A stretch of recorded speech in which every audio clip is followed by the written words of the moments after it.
ಮತ್ತೆ ನಮ್ಗೆ big boss ಅಲ್ಲಿ ಆಗದಿರೋರು ಅಂದ್ರೆ ನಮ್ಗೆ ಅಶ್ವಿನಿ ಗೌಡ. ಕಾಲದಿಂದ ಕಷ್ಟಪಟ್ಟು ಅವರು ಸಣ್ಣ ಕುಟುಂಬದವರು ಕಾಲದಿಂದ ಕಷ್ಟಪಟ್ಟು ವಿದ್ಯಾಭ್ಯಾಸಕ್ಕೆ ತೊಂದರೆ ಆಗಿ ಪುನಃ ಕಾವ್ಯರ್ಗೆ ರಾಖಿ ಕಟ್ಸೋರು ಅದೊಂದು ಬೇಜಾರಾಯ್ತು ನಮ್ಗೆ. ಗೆಲ್ತಾರೆ ಅಂತ ನಮ್ಮ ಆಸೆ ಇದೆ, ಭಗವಂತ ಏನ್ ಮಾಡ್ತಾನೆ. ಅವ್ರಪ್ಪ ಇದ್ ಮಾಡೋದು ಹೊಡಿದು ಎಲ್ಲೋ ಓದಕ್ ಹೋಗಲ್ಲ, ಹಿಂಗೆ ಇದ್ದಿಲ್ಲ ಬಾ ಇದ್ ಮಾಡ್ತಿದ್ದಿಲ್ಲ ಅಂತ ಹೇಳ್ಕೊಂಡು ಅವ್ರಿಗೂ ಬೇಜಾರಾಗಿ ಒಂಟೆ ಹೋಗಿದ್ರು ಮೇಡಮ್ ಅವ್ರ ಒಂದ್ 3 ವರ್ಷ. ಅವ್ರು ಎಲ್ಲೋದ್ನೋ ಎಲ್ ಬಂದು ಅನ್ನೋದೇ ಅಪ್ಪ ಅವನಿಗೆ ಗೊತ್ತಿಲ್ಲ.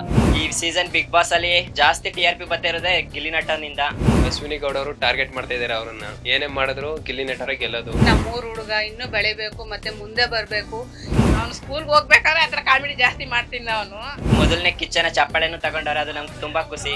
ನಮ್ಮವನು ಕಲಾವಿದ ಒಬ್ಬ ಬೆಳಿತಾವನೆ ಅಂದ್ರೆ ದಡಪುರದಿಂದ ನಮ್ಮ ಊರಿಗೆ ಖುಷಿ. ಕರ್ನಾಟಕದಲ್ಲಿ ಅಂತ ಮನುಷ್ಯ ಬತ್ತನೆಲ್ಲ ಮುಂದಕ್ಕೆ ಅಂತ ನಮ್ಗೆ ಬಹಳ ಹೆಮ್ಮೆ ಆಯ್ತದ. ಸೊ ಗಿಲ್ಲಿ ಊರು ದಡಪುರದಲ್ಲಿ ಇದೀವಿ. ಅವರ ಊರಲ್ಲಿ ಹಿರಿಯರಿದ್ದಾರೆ, ಅವ್ರನ್ನ ಕೂಡ ಮಾತಾಡ್ಸೋಣ ಏನ್ ಹೇಳ್ತಾರೆ. ಊರಲ್ಲಿರೋ ಹುಡುಗ ಶೋಗ್ ಹೋಗ್ಬಿಟ್ಟು ಫುಲ್ ಹಾವಳಿ ಇಡ್ತವ್ರೆ, ಇಲ್ಲಿ ಚೆನ್ನಾಗ್ ಆಡ್ತವ್ರೆ.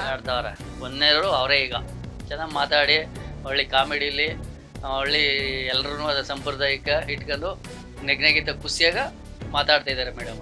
ನಮ್ಮ ಊರಲ್ಲಿ ಒಬ್ಬ ನಮ್ಮವನು ಕಲಾವಿದ ಒಬ್ಬ ಬೆಳಿತಾವನೆ ಅಂದ್ರೆ ದಡಪುರದಿಂದ ನಮ್ಗೆ ಎಲ್ಕನೇ ಸಮಾಧಾನ.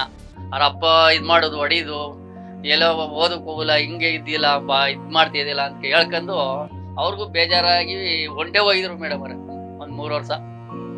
ಅವ್ರು ಎಲ್ಲೋದ್ನೋ ಎಲ್ ಬಂದು ಅನ್ನೋದೇ ಅಪ್ಪ ಅವನಿಗೆ ಗೊತ್ತಿಲ್ಲ.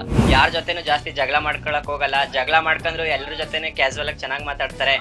ಮತ್ತೆ ಅವರು ಮೊದಲನೇ ಕಿಚ್ಚನ ಚಪ್ಪಾಳೆನು ತಗೊಂಡವ್ರೆ, ಅದು ನಮ್ಗೆ ತುಂಬಾ ಖುಷಿ. ಈ ಸೀಸನ್ ಬಿಗ್ ಬಾಸ್ ಅಲ್ಲಿ ಜಾಸ್ತಿ TRP ಬರ್ತಿರೋದೇ ಗಿಲ್ಲಿ ನಟನಿಂದ. ಅವರು ನಮ್ಮೂರವ್ರೆ. ಅವರು ಊರಿಗೆ ಬಂದ್ರು ಸಹ ನಮ್ಮ ಹಳ್ಳಿಲಿ ಏನ್ ಕೆಲಸ ಮಾಡ್ತಾರೆ ಅದೇ ಕೆಲಸ ಮಾಡ್ತಾರೆ. ನಾನೇನೋ ಒಂದು ದೊಡ್ಡ ಸ್ಥಾನಕ್ಕೆ ಹೋಗಿದ್ದೀನಿ ಅನ್ನೋ ದುರಂಕಾರ ಅವ್ರಿಗಿಲ್ಲ. ಮತ್ತೆ ನಮ್ಗೆ ಬಿಗ್ ಬಾಸ್ ಅಲ್ಲಿ ಆಗದಿರೋರು ಅಂದ್ರೆ ನಮ್ಗೆ ಅಶ್ವಿನಿ ಗೌಡ ಅವ್ರು ನಮ್ಗೆ ಗಿಲ್ಲಿಗೆ ಯಾವಾಗ್ಲೂ ಇರಿಟೇಟ್ ಮಾಡ್ತಾ ಇರ್ತಾರೆ. ಅವ್ರನ್ನ ಯಾವಾಗ್ಲೂ ಟಾರ್ಗೆಟ್ ಮಾಡ್ತಾ ಇರ್ತಾರೆ. ಗಿಲ್ಲಿಗೆ ಕಾವಿನ ಕೈಲಿ ರಾಖಿ ಕಟ್ಸಿರೋದು ತುಂಬಾ ಬೇಜಾರಾಯ್ತು. ಅವರು ನಾನು ಅನ್ನೋದು ನಾನತ್ವ ಅನ್ನೋದು ಅವ್ರಲ್ಲಿ ಜಾಸ್ತಿ ಐತೆ. ಟಾರ್ಗೆಟ್ ಮಾಡ್ತಿದ್ದಾರೆ ಗಿಲ್ಲಿನವರು. ಅವರು ಎಲ್ರಿಗೂ ಯಾವ ರೀತಿ ಕೌಂಟರ್ ಕೊಟ್ರೆ ಅವ್ರು ಯಾವ ರೀತಿ ಜಾಸ್ತಿ ಹುರ್ಕೋತಾರೆ ಅದೇ ತರ ಕೌಂಟರ್ ಕೊಡ್ತಾರೆ. ಅದರಿಂದ ನಮ್ಗೆ ತುಂಬಾ ಖುಷಿ ಆಯ್ತು. ಕೆಲಸ ಮಾಡ್ಬಿಟ್ಟು ಬಂದು ಮನೆಗೆ ಸಾಕಾಗಿ ಬಂದು ಟಿವಿ ನೋಡಿದ್ರು ಅವರ ಕಾಮಿಡಿ ನೋಡ್ಬಿಟ್ಟು ನಗ್ದಿರೋರೇ ಇಲ್ಲ. ಕಾಲದಿಂದ ಕಷ್ಟಪಟ್ಟು ಅವರು ಸಣ್ಣ ಕುಟುಂಬದವರು ಕಾಲದಿಂದ ಕಷ್ಟಪಟ್ಟು ವಿದ್ಯಾಭ್ಯಾಸಕ್ಕೆ ತೊಂದರೆ ಆಗಿ ಅವ ಏನೋ ಉಳ್ಕೊಂಡು ಅವ್ರ ಸ್ಟಾರ್ ಚೆನ್ನಾಗಿತ್ತು, ಏನೋ ಉಳ್ಕೊಂಡು ದೇವರ ಆಶೀರ್ವಾದದಿಂದ ನಿಮ್ಮಂತರ ಆಶೀರ್ವಾದದಿಂದ ಮುಂದಕ್ಕೆ ಬರ. ನಮ್ಮ ಊರಿಗೊಂದು ಹೆಸರು ತತ್ತವನ ಅದೊಂದು ಸತ್ತ ಫಸ್ಟ್ ಕ್ಲಾಸ್ ಆಡ್ತಾವ್ರೆ, ಅವನೇ ಫಸ್ಟ್ ಅಂತ ನಮ್ಮ ಅನಿಸಿಕೆ. ಅಶ್ವಿನಿ ಗೌಡ ಅವರು ಟಾರ್ಗೆಟ್ ಮಾಡ್ತಾ ಇದಾರೆ ಅವ್ರನ್ನ. ಏನೇ ಮಾಡಿದ್ರು ಗಿಲ್ಲಿ ನಟರ ಗೆಲ್ಲೋದು. ನಮ್ಮ ಫ್ರೆಂಡ್ಸ್ ಎಲ್ಲ ಅವ್ರಿಗೆ ವೋಟ್ ಮಾಡ್ತಾ ಇರೋದು. ಊರಿಗೆ ಬಂದಾಗ್ಲೂ ನಾರ್ಮಲ್ ಆಗಿ ಹೆಂಗಿರ್ತಾರೆ, ಎಲ್ಲರ ಜೊತೆಗೆ ಹೆಂಗ್ ಮಾತಾಡ್ತಾರೆ ಅಲ್ಲೂ ಹಂಗೆ ಮಾತಾಡ್ತಾವ್ರೆ. ಹಂಗೆ ಇರ್ತಾರೆ. ಊರಿಗೆ ಬಂದ್ರು ಕುರಿ ಮೇಯಿಸೋದು, ಮೇವು ತಗೊಬರೋದು ಈ ತರ ಇರ್ತಾರೆ. ಅಲ್ಲೂ ಹಂಗೆ ಇದ್ದಾರೆ. ವೋಟ್ ಮಾಡ್ತೀವಿ. ಪುನಃ ಕಾವ್ಯರ್ಗೆ ರಾಖಿ ಕಟ್ಸೋರು ಅದೊಂದು ಬೇಜಾರಾಯ್ತು ನಮ್ಗೆ. ಮತ್ತೆ ಈಗ ಇದ್ರ ತರ ಮೀಸೆ ಬಿಟ್ಟಿದ್ರು ಕೆಂಪೇಗೌಡನ್ ತರ.